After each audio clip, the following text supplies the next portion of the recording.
ನಮಸ್ಕಾರ, ಕದಂಬ ನ್ಯೂಸ್ಗೆ ಸ್ವಾಗತ. ನಾನು ಸೋನಿಕಾ ಸುದೇಶ್. ಮೊದಲಿಗೆ ಮುಖ್ಯಾಂಶಗಳು. 11 ಗ್ರಾಮ ಪಂಚಾಯಿತಿಗಳ ಪಿಡಿಒ ಬಿಲ್ ಅನ್ನು ಮಾಡಿಲ್ಲ ಸಾತ್ಗೌಡ ದುಂಡಪ್ಪ ನಾಗನೂರಿ. ಗ್ಯಾರಂಟಿ ಯೋಜನೆಗಳಿಂದ ರಸ್ತೆ ಹದಗೆಟ್ಟಿವೆ ಚಂದ್ರಕಾಂತ್ ಹುಕ್ಕೇರಿ. ಬೆಂಗಳೂರು ವಿಮಾನ ನಿಲ್ದಾಣದಲ್ಲಿ ಸಾಮೂಹಿಕ ನಮಾಜ್ ಅನುಮತಿ ಕೊಟ್ಟವರು ಯಾರು? ಸಿದ್ದರಾಮಯ್ಯಗೆ ಬಿಜೆಪಿ ಪ್ರಶ್ನೆ.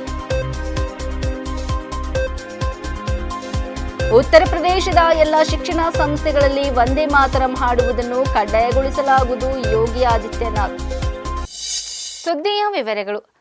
ಅಥಣಿ ತಾಲೂಕಿನ ಗ್ರಾಮ ಪಂಚಾಯಿತಿಯಲ್ಲಿ ಕಳೆದ 3 ವರ್ಷಗಳ ಹಿಂದೆ ಎಸ್ಸಿ ಎಸ್ಟಿ ದೌರ್ಜನ್ಯ ಕಾಯ್ದೆ ಕಲ್ಲ 33 ಜಾನ್ರಿದ ಅನ್ವಯ ಗ್ರಾಮ ಪಂಚಾಯಿತಿಯ ಸೂರ್ಯೋದಯ ಗ್ರಾಮೀಣ ಸಂಸ್ಥೆ ವತಿಯಿಂದ ಗೋಡೆ ಬರಹ ಮಾಡಲಾಯಿತು. ತಾಲೂಕಿನ 11 ಗ್ರಾಮ ಪಂಚಾಯಿತಿಯ ಪಿಡಿಒ ಯಾವುದೇ ರೀತಿ ಬಿಲ್ಲನ್ನು ಮಾಡಿಲ್ಲ ಎಂದು ಸಾತ್ಗೌಡ ದುಂಡಪ್ಪ ನಾಗನೂರಿ ತಿಳಿಸಿದರು.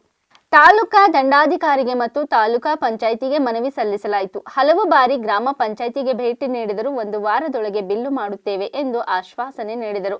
ಆದರೆ ಯಾವುದೇ ಬಿಲ್ಲು ಜಮಾ ಆಗುತ್ತೆ ಅಂತ 3 ವರ್ಷಗಳಿಂದ ಇದೇ ರೀತಿ ಮಾಡುತ್ತಾ ಬರುತ್ತಿದ್ದಾರೆ. ಸಂಬಂಧಪಟ್ಟ ಅಧಿಕಾರಿಗಳು ಕುರುಡರಂತೆ ವರ್ತಿಸುತ್ತಿದ್ದಾರೆ.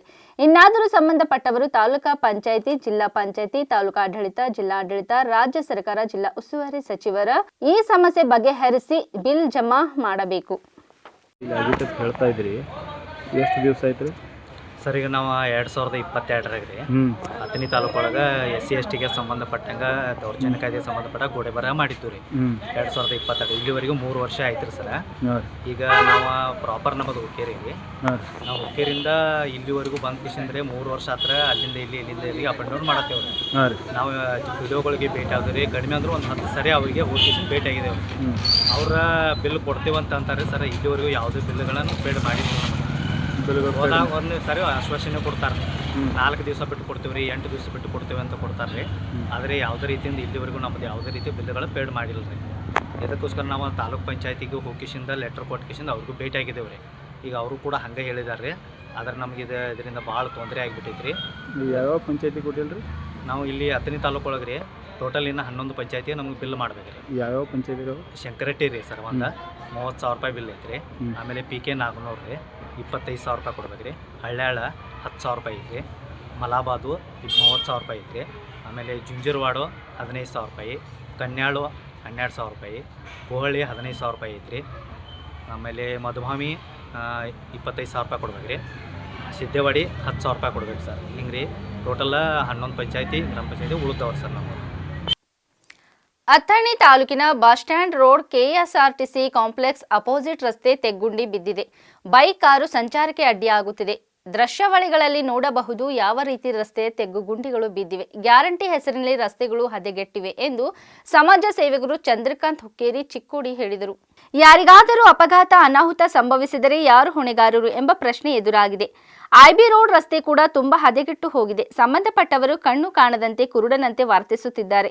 ಮಾಧ್ಯಮ ವರದಿಗೆ ಎಚ್ಚರಿಸಿಕೊಳ್ಳುತ್ತಾರೋ ಇಲ್ಲವೋ ಎಂಬ ಪ್ರಶ್ನೆ ಎದುರಾಗಿದೆ. ಬೈಕ್ ಸವಾರರು ಬೀಳುವ ಸಾಧ್ಯತೆಗಳಿವೆ ಎಂದು ಎಚ್ಚರಿಸಿದರು.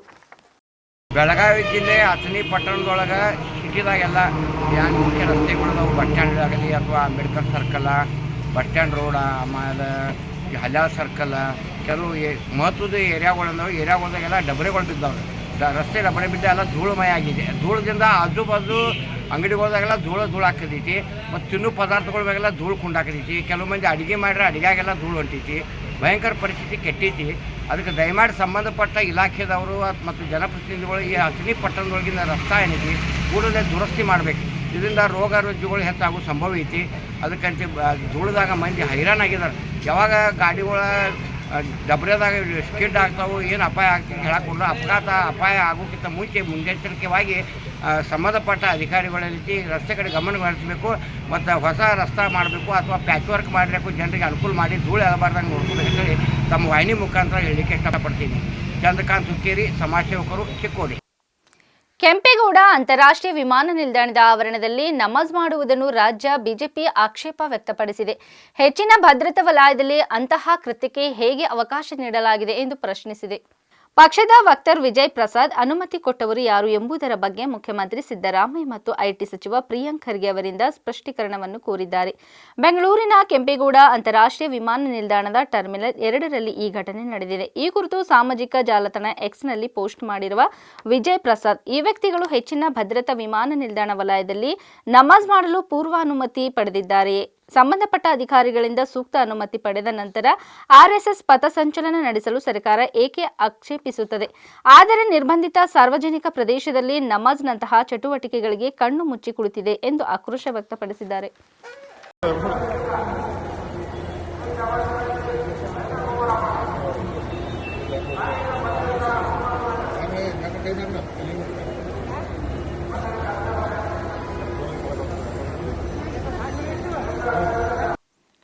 ಉತ್ತರ ಪ್ರದೇಶದ ಪ್ರತಿಯೊಂದು ಶಾಲೆ ಮತ್ತು ಶಿಕ್ಷಣ ಸಂಸ್ಥೆಗಳಲ್ಲಿ ವಂದೇ ಮಾತರಂ ಹಾಡುವುದನ್ನು ಕಡ್ಡಾಯಗೊಳಿಸಲಾಗುವುದು ಎಂದು ಮುಖ್ಯಮಂತ್ರಿ ಯೋಗಿ ಆದಿತ್ಯನಾಥ್ ತಿಳಿಸಿದ್ದಾರೆ.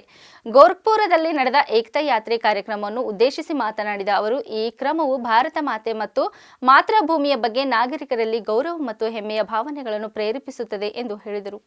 ವಂದೇ ಮಾತರಂ ಗೀತೆಯ ಬಗ್ಗೆ ಗೌರವ ಭಾವನೆ ಇರಬೇಕು. ಉತ್ತರ ಪ್ರದೇಶದ ಪ್ರತಿಯೊಂದು ಶಾಲೆ ಮತ್ತು ಶಿಕ್ಷಣ ಸಂಸ್ಥೆಗಳಲ್ಲಿ ಅದರ ಹಾಡುವಿಕೆಯನ್ನು ಕಡ್ಡಾಯಗೊಳಿಸುತ್ತೇವೆ ಎಂದರು.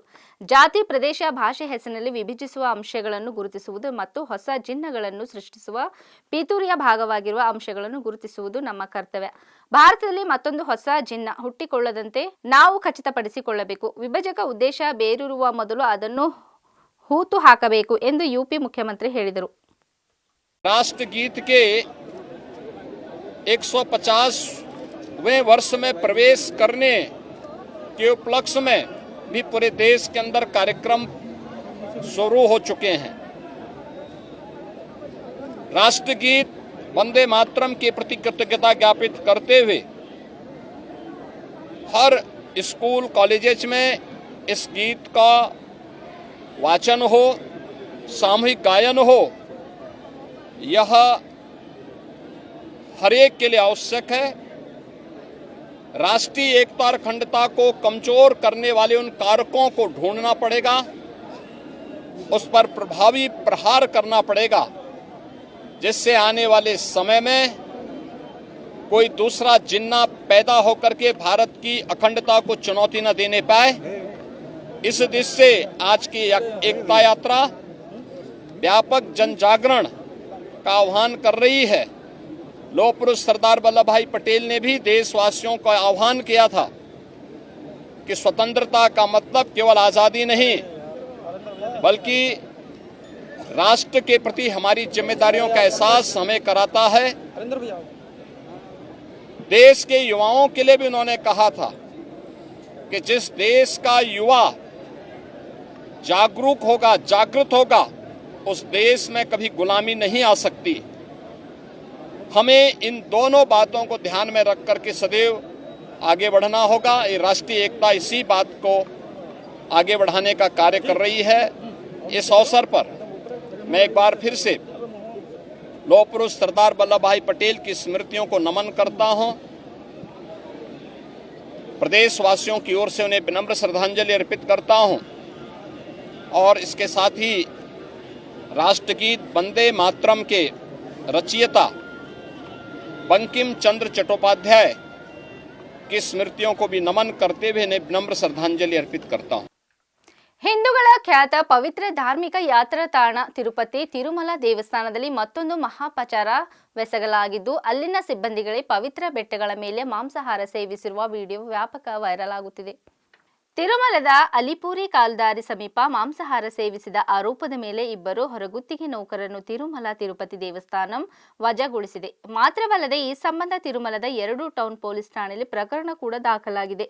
ಅಲಿಪಿರಿಯಿಂದ ತಿರುಮಲಕ್ಕೆ ಹೋಗುವ ಕಾಲ್ದಾರಿ ಬಳಿ ಮಾಂಸಾಹಾರ ಆಹಾರ ಸೇವಿಸಿದ ಇಬ್ಬರು ಹೊರಗುತ್ತಿಗೆ ನೌಕರರಾದ ರಾಮಸ್ವಾಮಿ ಮತ್ತು ಸರಸಮ್ಮ ಎಂಬುವರ ವಿರುದ್ಧ ಕಠಿಣ ಕ್ರಮ ಕೈಗೊಂಡಿದ್ದು, ಇಬ್ಬರನ್ನು ಕೆಲಸದಿಂದ ವಜಾಗೊಳಿಸಲಾಗಿದೆ ಎಂದು ಟಿಟಿಡಿ ಅಧಿಕೃತ ಪ್ರಕಟಣೆ ತಿಳಿಸಿದೆ. ಆಂಧ್ರಪ್ರದೇಶ ದಾನ ಮತ್ತು ದತ್ತಿ ಕಾಯ್ದೆಯ ಸೆಕ್ಷನ್ 114ರ ಅಡಿಯಲ್ಲಿ ಹೊರಗುತ್ತಿಗೆ ನೈರ್ಮಲ್ಯ ಕಾರ್ಮಿಕರ ವಿರುದ್ಧ ಪ್ರಕರಣ ದಾಖಲಿಸಲಾಗಿದ್ದು, ತನಿಖೆ ಪ್ರಾರಂಭಿಸಲಾಗಿದೆ ಎಂದು ಪೊಲೀಸರು ತಿಳಿಸಿದ್ದಾರೆ. ಇಲ್ಲಿವರೆಗೆ ಸುದ್ದಿ ಕೊಟ್ಟಿದ್ದು ನಾನು ಸೋನಿಕಾ ಸುದೇಶ್. ಮುಂದಿನ ಸುದ್ದಿಯೊಂದಿಗೆ ಮತ್ತೆ ಭೇಟಿಯಾಗೋಣ. ವಂದನೆಗಳು.